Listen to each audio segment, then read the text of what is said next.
Hello, Namaskar, Vanakkam, welcome to CBSE with Sudhir. And with this video, we are starting with the history part of your social science for students of class 7. This is going to be chapter number 4. And let me say this right at the beginning, though the chapter in number of pages is a little less, don't think it's an easy chapter. It's actually an extremely complex chapter, and I have tried to make it as simple for you students. Okay, so if you read the textbook, I can give you a guarantee that you will get confused. So what I've done is to break it down into bullet points so that everything gets covered, but everything gets covered in a language you can understand. So keep a notebook and pen with you. Also the textbook open so that we can go through it together. Okay, what a beautiful image. Now, the chapter is called New Beginnings, Cities and States. New Beginnings, Cities and States, chapter 4 of Social Science. I hope you have taken out the chapter. It is on this particular, it's in this particular textbook. Let me also tell you the page number so that you know exactly what I'm talking about. Page number 67. Okay, let's move on. Before I start, now, there is going to be a bit of mathematics which is going to be involved. So let me make this very clear so that there is no confusion, because it can get confusing. Let me tell you, I also get confused. First millennium, BCE. Now you know it for a fact that you have before Christ. Okay, so when you're talking about the years before Christ, and we have discussed this last time in class 6 as well, you have it that you're talking about in the reverse order, right? You're talking about 1000 BCE comes first and then 2000 BCE. But in terms of 2000 BCE would have happened before, then 1000 BCE, then 500 BCE, then 300 BCE, etc. Right? Yahan par it will be 300, then 500, 700, and now right now we are in 2025.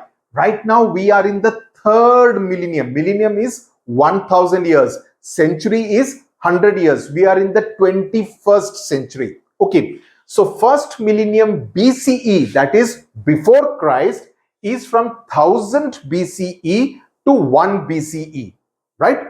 This comes after second millennium, which is from 2000 to 1000 BCE, 1001 BCE.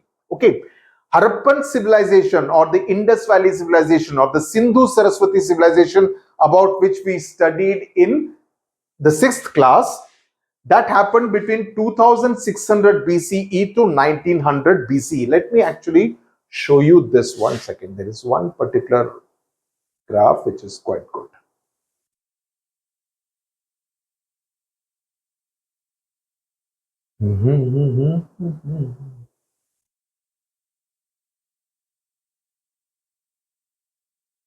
Khulja sim sim.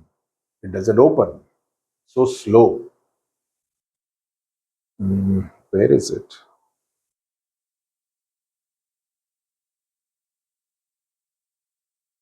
No, I think it's before this. 1 minute. I'll just find that thing for you so that it makes it easy for you to understand. Yeah. Now, if you see, I just now told you 2600 BCE to 1900 BCE was the Harappan civilization. So here you see 1900 BCE, 2600 BCE would be somewhere here outside the smart board. The period that we are going to talk about in this particular chapter explanation video is this one, right? Where you're talking about the Janapadas and the Mahajanapadas. This is the period from 300 BCE, or rather 1200 BCE to 300 BCE. This is the part that we are going to talk about in this particular chapter. Okay, so if you're talking about 7th century BCE, for example, if you are talking about this is the 7th century BCE, 800, 900, 1000, 1100, 1200, 700, 600, 500, 400, 300. So this is 700 BCE. So this 700 BCE would mean 700 BCE to 601 BCE. Similarly, 8th century would mean 800 to 701 BCE. So 7th century BCE occurred during the first millennium. First millennium is between 1000 to 1 BCE. So 700 would come in between, right? So please keep this basic mathematics understanding clear so that you don't get confused. Isko samajh loge, you will not get confused at all. I hope I am absolutely clear. Now, you had studied in class 6 about the kind of towns and cities that were developed during the Sindhu Saraswati civilization. You remember the Dholavira, the Lothal, the Mohenjo-daro, Harappa, all those cities, right? That was called the first urbanization of India. So that is the Indus Valley or the Harappan or the Sindhu Saraswati civilization. It occurred in the early second millennium, a few centuries after 2000 BCE. As I said, 2600 BCE to 1900 BCE. 1900 BCE technically is in the first millennium, but it's almost very close to the second millennium. Those cities, if you remember, towards the end we had discussed, for some reason the entire Harappan civilization just disappeared, disintegrated, right? Maybe some kind of illness came to people, or for whatever reason it just disappeared. So it disintegrated. Many cities were abandoned, maybe some kind of plague came, and people in some remaining cities reverted to a rural lifestyle. Reverted means changed. That means from an urban way of living, they moved to a rural way of living. So that is what was happening as far as Harappan Valley civilization is concerned. Now, this happened because the components of the Harappan urban order disappeared. There were elaborate structures, there were ports like in Lothal, crowded streets, there was sanitation facilities, there was a ruling class, etc. All those kind of things, administration, they were there in the Indus Valley civilization. Suddenly everything, boom, disappeared. Urban life was absent from India for about a millennium after this. About a millennium, not exactly 1000 years, but about a millennium. For that long a period, urban life was largely absent. It was entirely rural life. Okay, just keep your mind tuned. Think about in India at that time. And I'm going to show you some photographs which I've created that will help you understand better. Now, the period that we are going to talk about, what I just now showed you out here, the period from 1200 BCE to 300 BCE and beyond, what I'm talking about is the beginning of the second urbanization of India. Okay, the second urbanization of India. It began in the first millennium. It started as a vibrant new phase of urbanization. Right? It started in the Ganga plains. Now, the interesting part about this,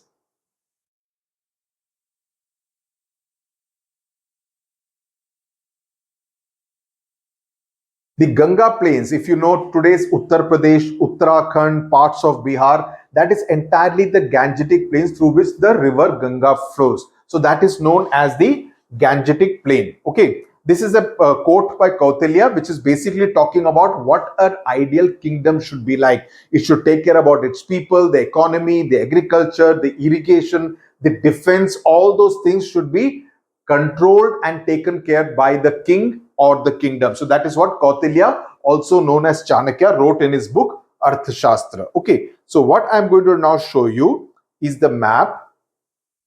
Why is the system so slow? It's taking too long to load. Probably because I'm moving it also very fast.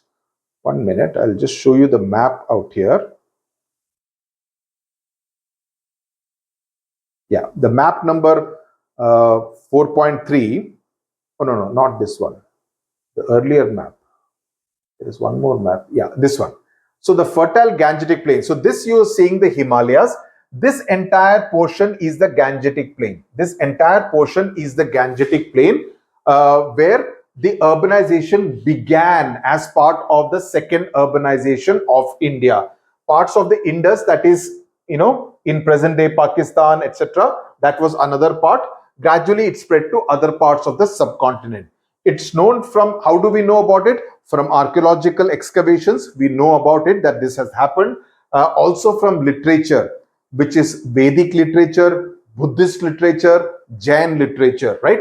They all refer to these urban centers. So that's how we know that these kind of urban centers were created. Now, this phase of urbanization has continued right up till today. So what we are seeing right now is the second phase of urbanization. What started with the Janapadas and the Mahajanapadas continues to this day. I'm going to explain to you what is Janapadas. Don't get confused. Everything is coming. So next, let's try to understand what exactly is a Janapada, what is a Mahajanapada. Now, towards the end of the second millennium, when the second millennium was just about ending, okay, regional cultures in North India started to reorganize. People formed clans. Clans means some kind of groups, often sharing. Now, how would you share this thing? If you speak the same language, you will tend to stick around with each other, right? If you are in a class, and if you, let's say, you are in a town in, let's say, like city like Lucknow, right? But if you don't belong to Uttar Pradesh, you come from, let's say, Maharashtra, okay, you speak Marathi, you know Marathi. You find two other students also who are from Maharashtra and who speak Marathi. And for some reason, your father has a job in Lucknow, so you are enrolled in a school in Lucknow. So you will tend to form a group with the other two students who also speak Marathi. Okay, so that's how often sharing language and customs, because you would know, what are the festivals which you celebrate together, what's the kind of food that you eat, right? So these clans, these groups became associated with the territory, and this was called a Janapada. Now, Janapada is a Sanskrit word which means where the people, Jana means people, Jan, okay, Janjati, right? Or Janganna. Janganna is population, counting of the population. So Jana means people, Pada means feet, the foot. So each Janapada was led by a Raja or ruler. Janapadas grew as trade networks expanded. So every Janapada, the leader was a king. And how did it grow? Because you would do trade. Oh, I don't have any spices, I don't have any turmeric, but I have pepper. So I would trade pepper, you would give me turmeric and spices. So we would trade with each other. So the moment you trade with each other, you actually grow. There is some kind of interaction, cultural and social interaction between the people, between the traders of the two kingdoms. So that's how it would happen. By the 8th or the 7th centuries of the first millennium, right, some Janapadas merged into bigger units and they became to be known as Mahajanapadas. Maha means bigger, mass of people where people lived, right? 16 Mahajanapadas were formed, and on the map out there, all these 16 have been mentioned. The main ones have been mentioned, and you need to remember their names, spellings, and the names of their capitals, right? So this is something which is happening. So what will happen? I am a Janapada, I am a small ruler. I see that the other Janapada who is there, he's not very powerful. So I get an idea, an evil idea. Why don't I attack with my army and take over that Janapada and become a Mahajanapada, become a bigger Janapada? So that's what was happening. So either people merged on their own or people attacked and became bigger. So these 16 Mahajanapadas extended from Gandhara in the northwest to Anga in the east and Ashmaka in central India. Okay, so this was the kind of area. Central India was almost near the Godavari river. Godavari, for your understanding, flows through present-day Maharashtra, Telangana, Andhra Pradesh. So somewhere above the Deccan Plateau, above the Vindhyas, right? And from the northwest and the eastern region, right? So these 16 Mahajanapadas were largely in the Gangetic Plain, in the Indus Valley area, in the northern part, north and central part, north central, and to an extent the eastern part of India, not in the southern part, at least in the beginning, right? So this was how the Mahajanapadas were organized, the 16 Mahajanapadas. Many Mahajanapadas were concentrated in the fertile Ganga plains. Reasons, what were the reasons why they were there in the Gangetic Plain? Because the soil was the alluvial soil, which is extremely fertile, very conducive for agriculture. You can do good agriculture, grow a lot of crops, paddy, wheat, sugarcane, whatever, right? Then availability of iron ore. So that is another major reason why the Gangetic Plains led to the urbanization, the second wave of urbanization. And new trade networks. How the new trade networks? Even if roads were not there, you had the Ganga river and you could go from place A to place B on the Ganga river. So Ganga river became a waterway along with some kind of kacha roads. So trade networks started happening, right?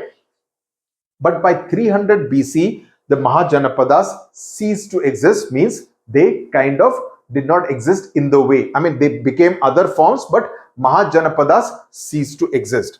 Now, the early democratic tradition is that each Janapada, let's try to understand what exactly were these Janapadas and Mahajanapada. Okay, each Janapada had an assembly or council called Sabha or Samiti. Matters concerning the clan, means the group, were discussed in these assemblies. The word Sabha and Samiti first appear in the Vedas. Most members of the Sabha or Samiti is a group, right? But likely clan elders, means that they were the elderly people in that group. They were not the youngsters, they were the elderly people, so that they had more wisdom, more experience, right? The Raja, one of them, I mean, they would choose a Raja. So the Raja was expected to take advice from these elders. Some of them could be ministers in his kingdom, right? And according to some texts, an incompetent ruler could be removed by the assembly. That if they felt that this particular Raja is not fit to be the Raja, he is medically unfit, or he is corrupt, or he takes decisions, he's a cruel Raja, they could even remove him. That power also was there in the Sabha or Samiti. Then in Mahajanapadas, the political system expanded because there were bigger kingdoms, so they were a bigger version of the Janapadas. Some were effectively monarchies, which meant after the king, the next king would automatically be the king's son, right? The prince would become the next king. Anyone else could not become the king. Where the Raja was the ultimate authority, that he took all the decisions, supported by ministers and an assembly of elders, right? The Raja's position was usually hereditary, what I just now told you. Monarchs, they collected taxes, maintained law and order, ensured the defense of the kingdom. For that, they kept an army and built fortifications. They kind of kept a strong fort which could not be attacked by the enemy. Which were the most prominent Mahajanapadas? Magadha in today's Bihar, Kosala, Avanti in today's Madhya Pradesh were among the most powerful monarchical states. Two Mahajanapadas. Now this is important. Two Mahajanapadas, one is called Vajji, the other is called Malla. Vajji is also called Vriji. They had a slightly different system. Two Mahajanapadas. In Vajji and Malla, the Sabha or Samiti had more power and made important decisions through discussion and voting. So the king was not the all-powerful person in both Malla and Vajji. The Samiti or the Sabha had more powers, and that meant they took decisions by voting, which is like today's day and age, wherein you decide through a vote. So the whole process becomes more democratic, right? This included the selection of the Raja. So even the Raja was selected.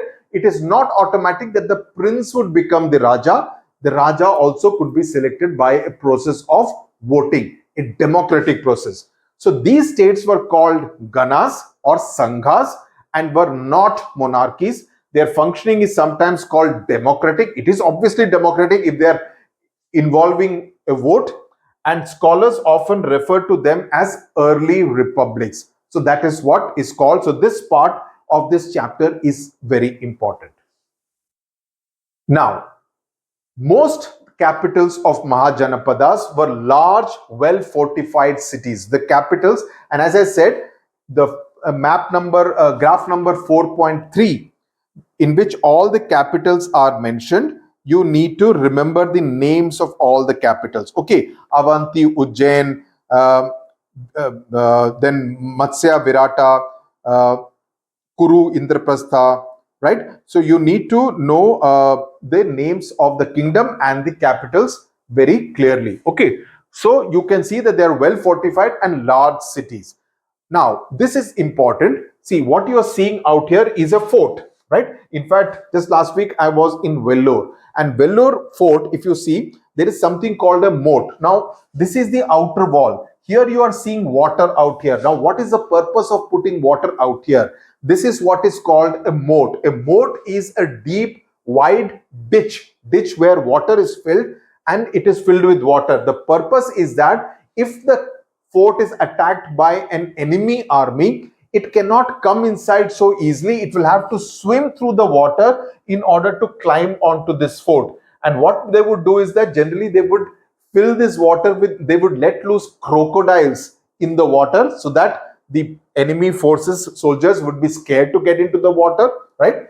And by the time they come, even if they try to come, these people would shoot arrows from here, right? So that way this would add to the defense of the fort. Here also you are seeing water. So moving from, even if they came till here, to go from here to here also would be difficult, right? So that was how the defense of the fort was organized. But this is the main moat. So if any one of you is from Vellore, you would know what I'm talking about, because there is a whole lot of water around the Vellore fort in the moat, right? The Palakkad fort also has a moat, but I generally think it's mostly dry.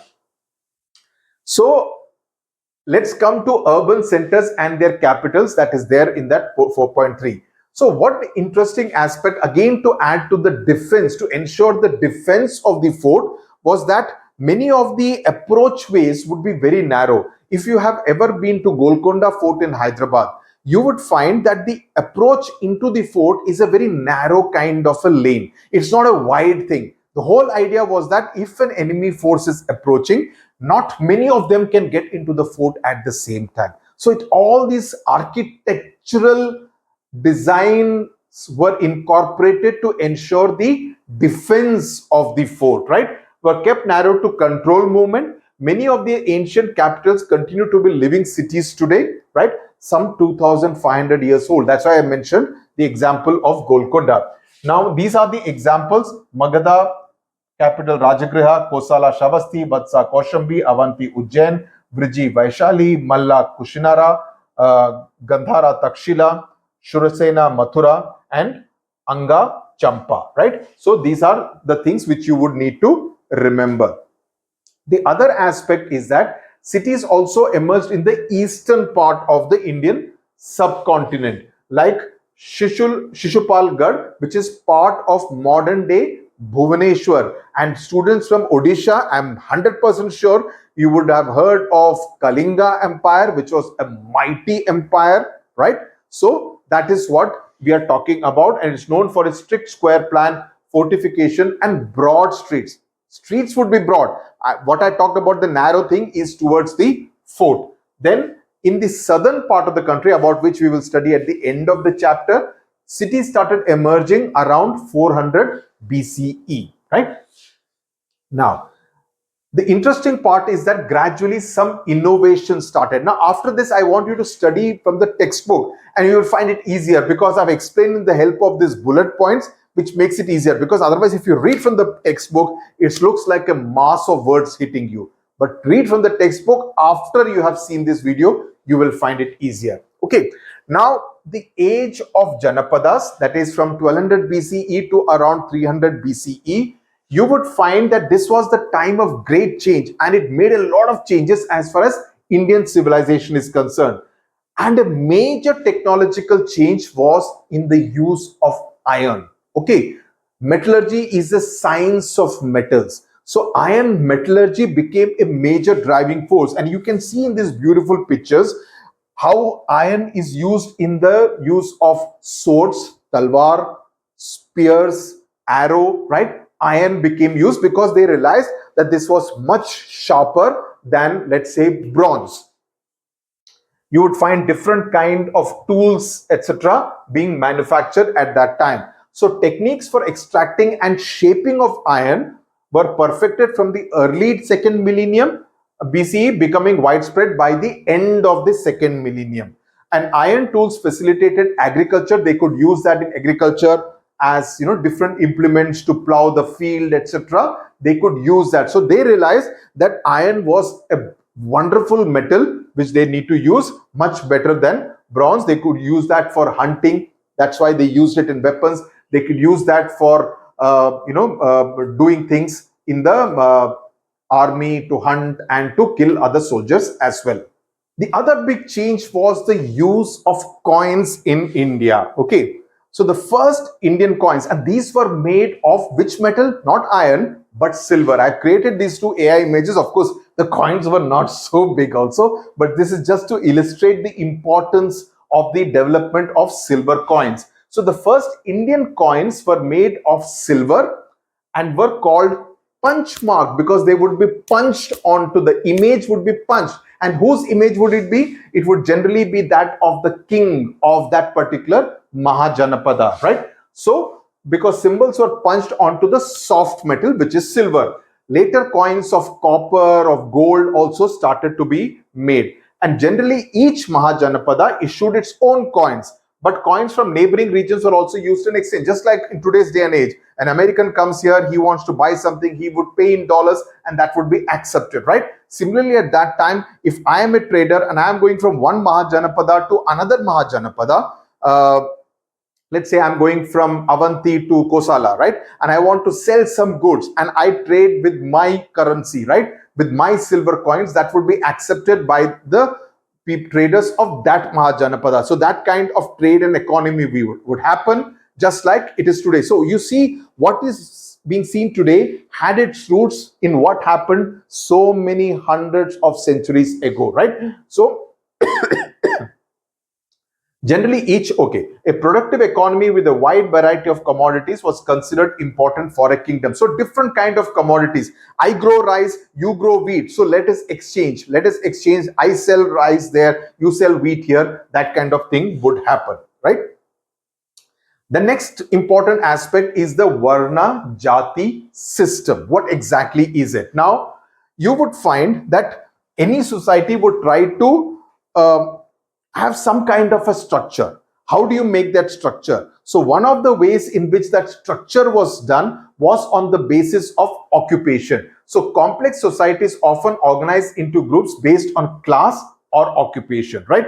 Now in India, society was organized in a twofold system, Jati and Varna. Okay, in today's day and age, Jati and Varna ko, it's almost like, used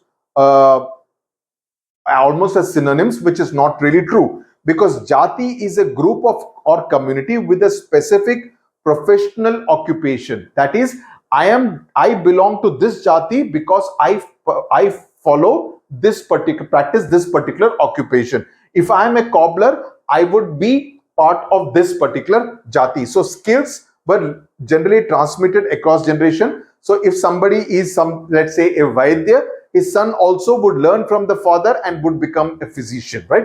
So jatis could subdivide into sub-jatis, that even within the jatis, there could be subgroups within the jatis. The other and the more important one is the Varna. A Varna, which is a concept which has come from the Vedas, and there were considered to be 4 Varnas. Okay. The first Varna is the one of Brahmins. The Brahmins who were engaged in knowledge and rituals, any kind of religious rituals, any kind of religious scriptures, or anything which involved imparting of knowledge, right? So whenever it is in that kind of an occupation, the Brahmins would generally be there, either in administrative roles or anything which involved the field of knowledge, learning, teaching, etc. It would be a Brahmin.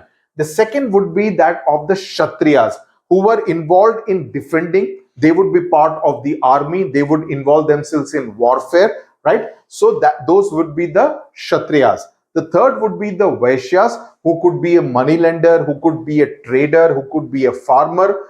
They would generally be involved in the occupation which involved money. The fourth would be the Shudras, who would be artisans, who could be servants, who could be craftspeople, or any kind of workers. So these were the 4 Varnas. In today's day and age, Jati is also used to kind of talk about these kind of things, which is not really the way it is. It has kind of got a little muddled and political. So the Varna Jati system, the word caste that we talk about, the caste survey, etc., which you would have read in the newspapers, the word caste comes from the Portuguese word casta. Some scholars link it to Varna, some link it to Jatis, and others use it for the whole system, right? As I said, it's a little muddled right now. So in the earlier system, it was very clear that we are linking it to the kind of occupation somebody followed, not to anything else. It doesn't mean that somebody is superior and somebody is inferior.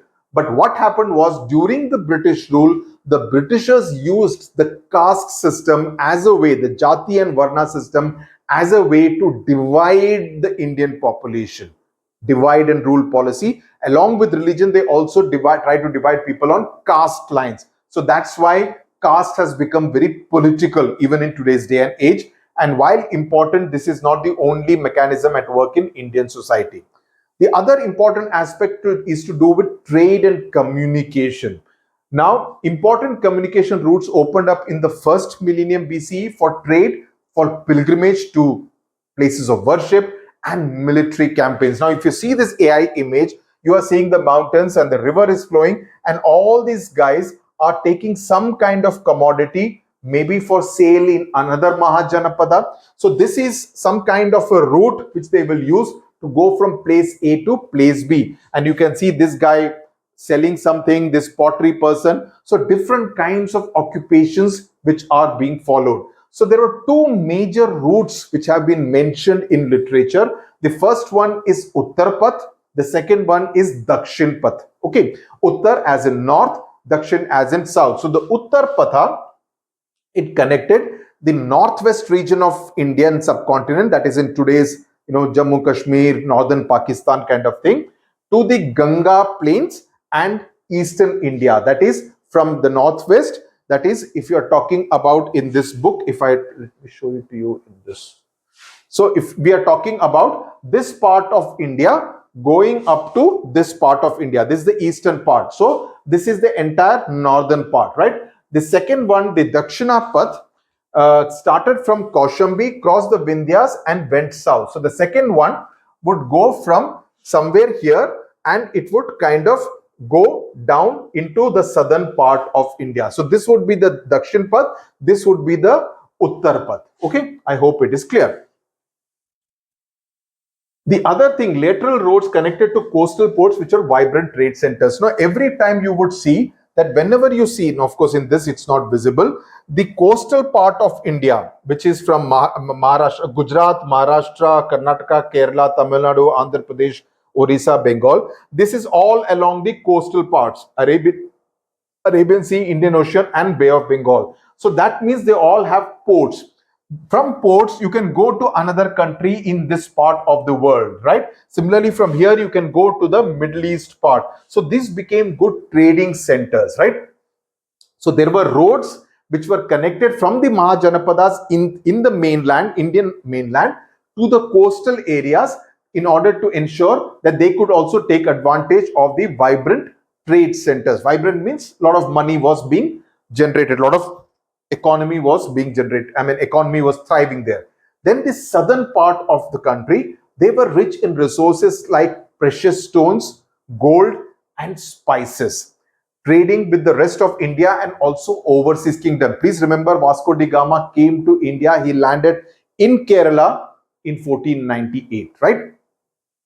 By 300 or 200 BCE, the entire subcontinent was interconnected. We were all interconnected in some way or the other.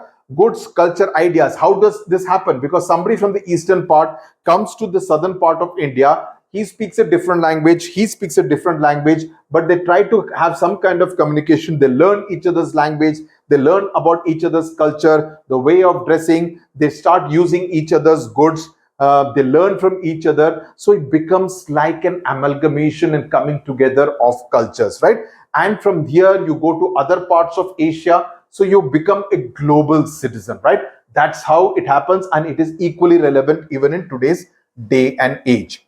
Now let's talk about the southern part of India. Now this is a Chola temple you seeing. If any of you if you are going to Tanjavur in Tamil Nadu, you should visit the Brihadeshwara temple there, an excellent piece of architecture.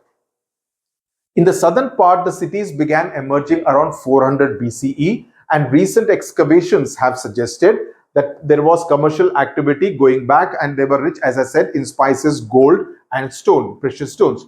And during this time, there were three powerful kingdoms which were there, and the most powerful, which is on par with the Mughal Empire or the Maratha Empire, is the Chola kingdom.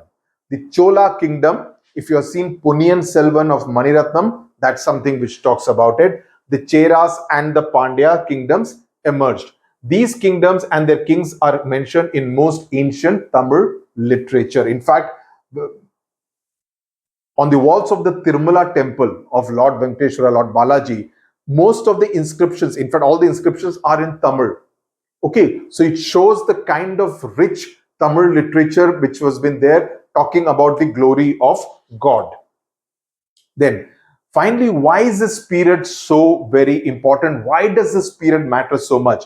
Because urban life returned to the Indian subcontinent after a period of almost 1000 years.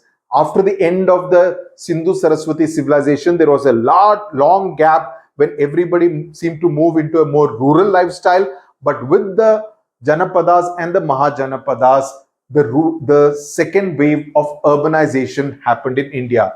Powerful kingdoms, trade and culture grew, and roots of India's society, economy, and democracy were laid. Democracy, how? Because of the fact that at least two Mahajanapadas were called the early republics, because they also indulged in voting to even decide on who would be the next king. So that way, it was extremely significant. So with that, we have come to think. Now I want you to go through this chapter and then to attempt all the questions that are there at the end of the chapter. The test papers from me will come a little later in the year. But till then, with the help of this detailed explanation that I have given, I want you to attempt the questions and write the answers. I'm very sure and confident you will be able to. But right now that you have understood this chapter, taken down the notes, I want you to go through the NCERT textbook.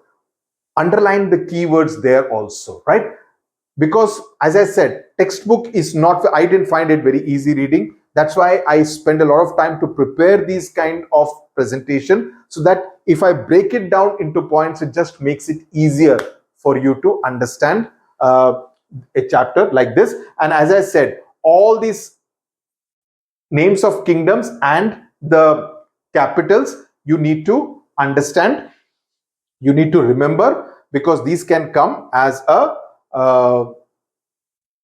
MCQ kind of, or a fill in the blank kind of questions. Okay, lastly, what I need you to do, I want you to share the video with your classmates, batchmates. Next year, share it with your juniors. I want you to subscribe to the channel if you have not done so. Press that bell icon so that you get the notification. And finally, because I'm doing this both in English and Hindi, it takes a lot of effort, mind you. Okay, tell at least, not 30, just 3 more students I want you to share the videos with. Share the video, tell them that this is a channel you should study with from if you are in class 7. Okay, tata, bye bye, thank you very much. Till the next video, take care, Shabba Khair.